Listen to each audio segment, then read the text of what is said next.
15 years later, President Gerald Ford has a close encounter with not one, but two lone assassins in just 17 days. It's 1975. Gerald Ford is on this West Coast trip, and he's in Sacramento, the capital of California. And he moves out to the crowd that's come to see the president. And there's an assassin in the crowd. An individual approached President Ford with a loaded Colt automatic pistol. When the gun came up, Special Agent Larry Boondorf stepped between the gun and the president, twisted it from the individual's hand, while the rest of the working shift covered and evacuated the president.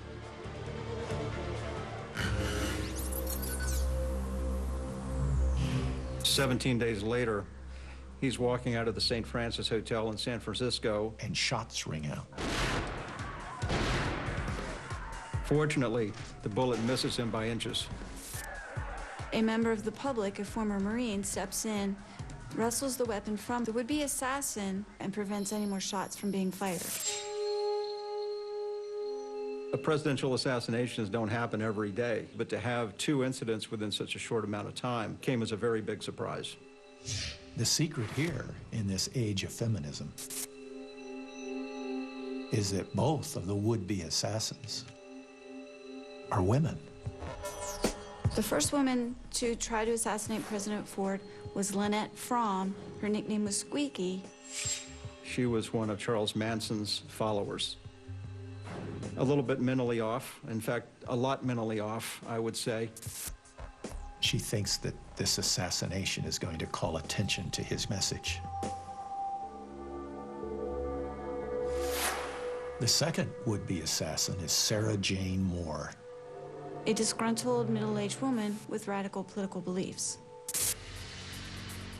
And another secret is Sarah Jane Moore was actually interviewed the night before by the Secret Service. The Secret Service did not want this individual to have a weapon while President Ford was in town. They take her weapon, they take her ammunition, but don't think she's a real threat. Later that day, she goes and she buys a new weapon. A Smith & Wesson .38 Special revolver with fixed sights. She had had no time to practice with it, and had she done so, she would have realized that the weapon fired high and to the right, which is exactly where President Ford was missed.